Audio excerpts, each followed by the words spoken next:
Olá, muito boa tarde. Seja bem-vindo a mais uma edição de Mercado e Companhia. Vamos aos destaques desta terça-feira.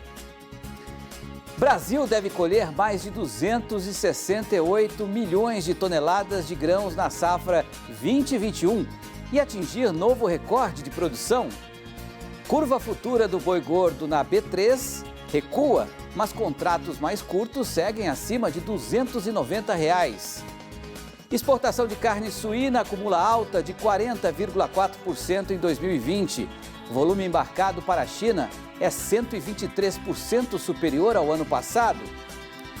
E ainda, com mais de 60% dos votos, Fernando Cadori é eleito presidente da AproSoja Mato Grosso para o triênio 2021-2023. Departamento de Agricultura dos Estados Unidos divulga hoje relatório de oferta e demanda mundial de grãos. Esses e outros destaques você confere agora nesta edição de Mercado e Companhia, que já está no ar. A curva futura dos contratos mais longos do boi gordo na B3 recuaram em média 1,16%, considerando até o vencimento para maio de 2021. Ainda assim, os contratos para novembro e dezembro permanecem acima de R$ 290 por arroba. Vamos ver? A curva futura do boi gordo recuou em média 1,16%, considerando o vencimento até maio de 2021. Mas os contratos mais curtos seguem acima dos R$ 290 por arroba. O contrato de novembro fechou o pregão de segunda-feira em R$ 292,70 e para dezembro a arroba ficou cotada em R$ 290,65. Segundo analistas, o desempenho das exportações é um dos fatores que sustentam esse cenário. Dados da Secretaria de Comércio Exterior mostram que na primeira semana de novembro foram exportadas 42 mil toneladas de carne bovina fresca, refrigerada e congelada, 30% acima do recorde de 8 mil toneladas registrado em outubro. Se o ritmo for mantido até o final do mês, o Brasil pode ultrapassar 200 mil toneladas embarcadas e renovar o recorde atual de 170.500 toneladas. Vamos acompanhar a cotação do boi na B3 nesse momento, como é que se comporta nesta terça-feira. Veja só, praticamente tudo em alta, menos para de janeiro de 2021. Em novembro, R$ 293,80, dezembro R$ 291,45, janeiro cai um pouco, R$ 283 e para fevereiro R$ 283,55. No boi físico, veja aí as cotações, tudo em alta ou, na pior das hipóteses, em estabilidade em todas as praças do país. Destaque aí, vamos ver, arroba mais cara, mais valorizada. Temos em Araçatuba, São Paulo, R$ 280,50, o mesmo valor em Dourados, Mato Grosso do Sul, segundo a Scott Consultoria. Bom, sobre o mercado do boi gordo, vamos conversar agora com o analista da Safras e Mercado, o Fernando Iglesias, que está lá em Curitiba. Você me ouve, Fernando? Boa tarde a todos, sim, estou ouvindo bem. Pois é, Fernando, boa tarde para você também. Obrigado mais uma vez pela sua participação. Como é que você justifica essa pequena queda aí no mercado dos contratos futuros do boi da B3? Isso é uma tendência natural? É bastante natural, tem que ser encarado com muita naturalidade realmente, até porque o primeiro semestre do ano é um período em que há mais oferta de boi gordo. A demanda também é menos aquecida em relação ao último bimestre. Então essa soma de fatores leva a preços mais baixos nesse período. Então é bastante tradicional esse tipo de movimento.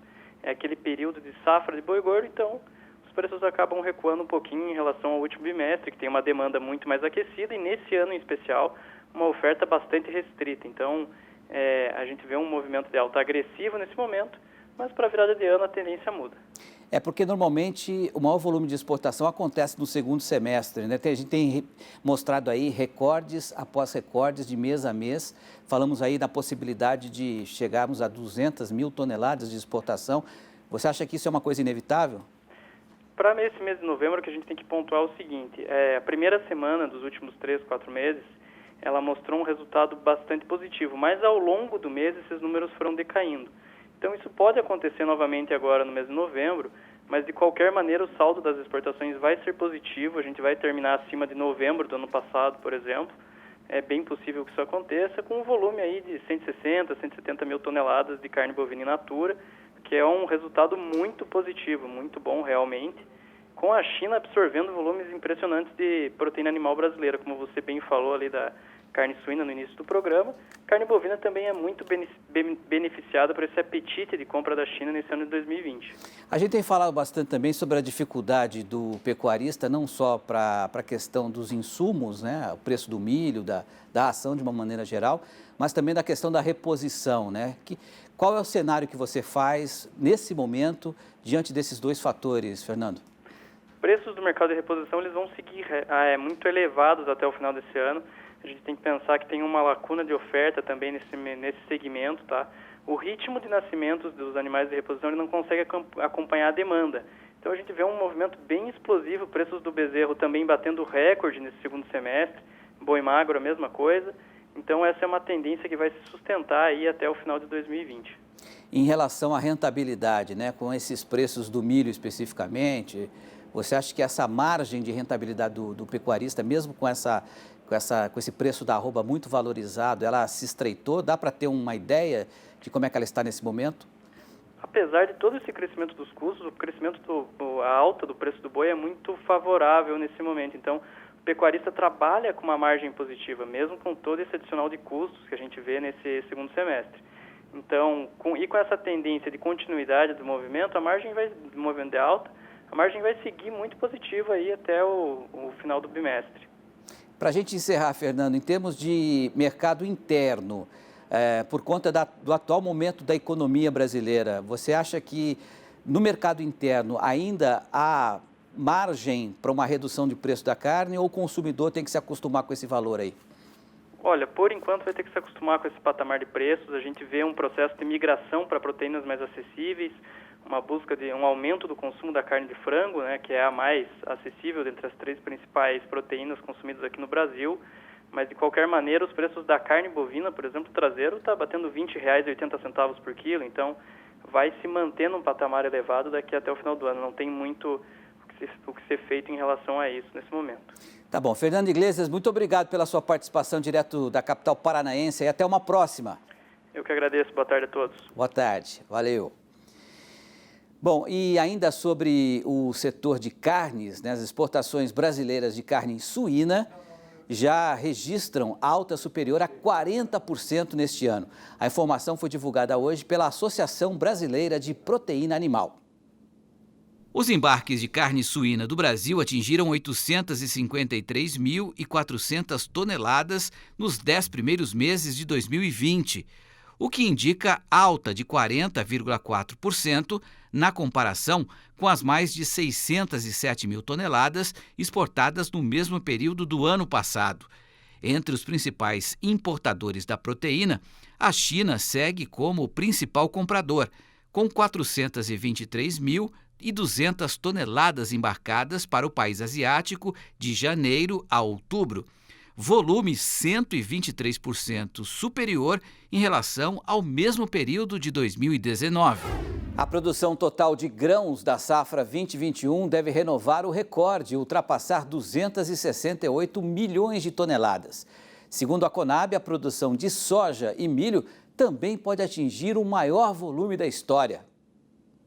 A produção brasileira de grãos deve atingir o recorde de 268.942.000 toneladas na safra 2021, o que representa um crescimento de 4,6% se comparado à temporada passada, quando o país colheu 257.058.000 toneladas. De acordo com a Conab, a soja também deve atingir a maior produção da história e chegar a quase 135 milhões de toneladas do grão, crescimento de 8,1% na comparação com as 124.844.000 toneladas do ciclo anterior. Para o milho, é estimado que a primeira safra chegue a 26.489.000 toneladas, aumento de 3,1% em relação ao ano passado, quando o país registrou 25.689.000 toneladas. Para a segunda safra do grão é projetado um recorde de 76.763.000 toneladas, crescimento de 2,3% em comparação com as mais de 75 milhões de toneladas da colheita passada. Já na região chamada de Cealba, composta por Sergipe, Alagoas e Nordeste da Bahia, além de Pernambuco e Roraima, a Conab prevê a terceira safra de milho em 1.638.000 toneladas, 7,6% abaixo do 1.772.000 toneladas colhidas na temporada anterior. De acordo com a Conab, o Brasil deve atingir uma produção total recorde de milho, com 104.890.000 toneladas, alta de 2,3% ante os 102.515.000 toneladas do ciclo passado. Pois é, como a gente acabou de ver, para a soja, a Conab estima um crescimento de 8,1% e para o milho, alta de 2,3%. Esse desempenho esperado foi analisado pelo comentarista do Canal Rural, Alexandre Garcia. Vamos ver.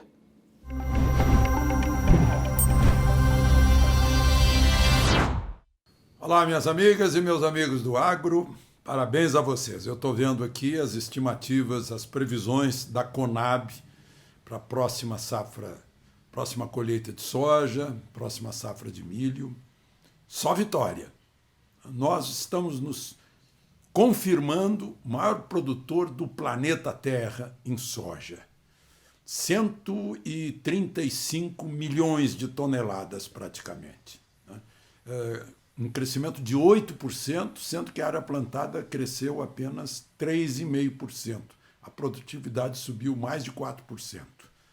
Então, parabéns a vocês por essa conquista de produtividade. Eu vejo gente aí que está colhendo mais de 100 sacos por hectare.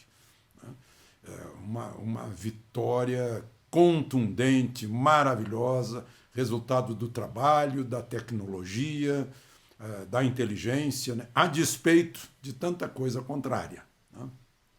Aí a previsão de chuva, estou vendo que vai dar uma ajuda, né, que é preciso. E também na safra de milho. 105 milhões de toneladas a próxima safra, também um crescimento aí de mais de 2% da safra.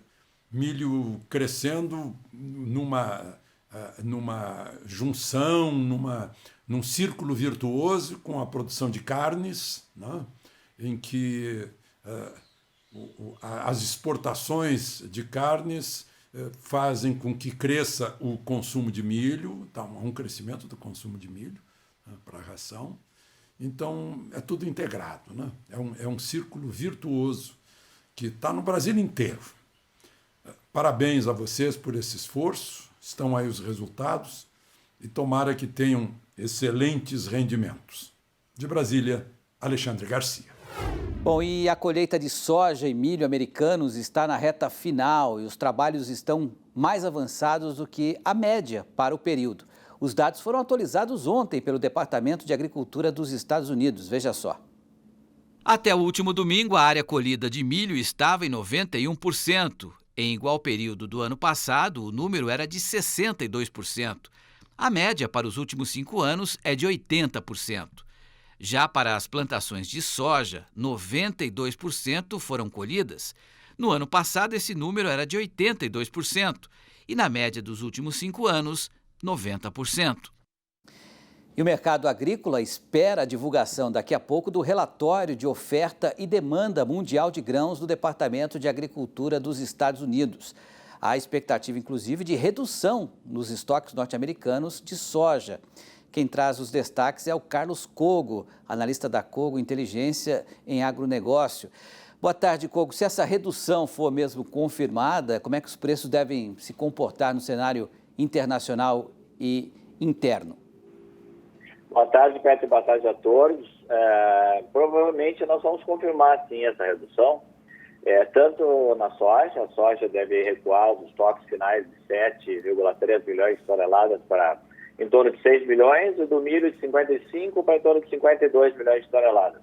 Isso decorre do forte movimento de exportações desses grãos, os dois, grão, soja e milho, principalmente para o mercado chinês, a China que já está ampliando as cotas de importação de milho, inclusive dos Estados Unidos, para poder abastecer as suas reservas e retomar a produção de carne suína, que em 2020 chega ao seu mais baixo patamar dos últimos 20 anos. Pois é, e olhando para os problemas climáticos aqui da América do Sul, né, inclusive do Brasil, vendo essa possibilidade de uma oferta menor também nos Estados Unidos, a tendência então é que o preço do milho continue num patamar alto aí nos próximos meses e inclusive também a gente pode falar da soja desse mesmo sentido, não, Kogo? Perfeitamente. Para ambos vale o mesmo raciocínio. Nós temos um atraso no plantio de soja, consequentemente nós vamos retardar a colheita para provavelmente fevereiro e março. Isso vai abrir uma brecha para os Estados Unidos exportem mais soja em janeiro e fevereiro, e isso para a Bolsa de Chicago é altista. E no caso do milho, nós vamos ter o estresse climático de um fenômeno laninha sobre a primeira safra, a safra de verão, que já não é uma safra grande, e ainda o risco de um atraso do plantio da segunda safra em decorrência do retardamento do plantio da soja. Então, são dois riscos do mercado de milho que devem, junto com a alta do preço do mercado internacional, dar sustentação aos dois grãos, tanto a soja quanto ao milho, no primeiro trimestre, quiçá o primeiro quadrimestre do próximo ano. A gente tem falado muito sobre esse apetite chinês da importação de grãos, tanto do Brasil quanto dos Estados Unidos, e a gente teve uma manchete aqui que a China pode se tornar o país maior importador de grãos do mundo. Essa manchete até me surpreendeu um pouco, porque na minha concepção eu imaginava que a China já fosse o maior importador de grãos do mundo, mas ainda não é. Tem um país que importa mais que a China de grãos, Kogo? Na verdade, a China se consolidou como o maior importador de soja do mundo. Esse ano deve importar 100 milhões de toneladas, mas nunca teve uma presença forte como importador de milho. Importava coisa de 4 milhões, 5 milhões de toneladas. A última estimativa do SDA era 7 milhões de toneladas de importação para a China. Mas agora as revisões estão sendo feitas pelo Adido Agrícola dos Estados Unidos na China e já deve apontar para algo entre 20 a 22 milhões de toneladas. E isso levaria a China para tornar o maior importador mundial de milho, ultrapassando o México, que hoje importa 18,3 milhões de toneladas por ano. Pois é, México, portanto, até esse momento, o maior importador de milho do mundo. Só para a gente encerrar, Kogo, uma pergunta em relação a esse apetite chinês novamente. Há alguma possibilidade da China estar importando mais nesse momento do que necessita? Ou seja, estaria estocando milho e soja pensando nos próximos 1, 2, 3 anos, que é o período que ela precisa para repor o seu rebanho? Ela tem condições de estocar essa quantidade de milho e de soja ou isso é uma especulação? Não é uma especulação, são duas coisas que acontecem simultaneamente. A China está comprando um volume maior, uma parte para refazer os estoques que vinham caindo, lembrando, por exemplo, que ela veio de uma quebra de safra muito grande, ela perdeu 100 milhões de toneladas de milho na safra passada. Isso derrubou os estoques de milho da China. Ao mesmo tempo, ela também acha interessante comprar soja aos preços atuais, já que a safra da América do Sul também deve atrasar. Então, são duas coisas simultâneas. A China está comprando mais para formar estoques, mas também, principalmente, está comprando mais para poder refazer os seus rebanhos de suínos que chegaram no menor nível da história agora em 2020. Eles perderam 270 milhões de cabeças de suínos de 2018 a 2020. Carlos Kogo, obrigado pela sua participação mais uma vez aqui no Mercado e Companhia. Até uma próxima. Obrigado, nos vemos na próxima terça-feira. Abraço. Valeu.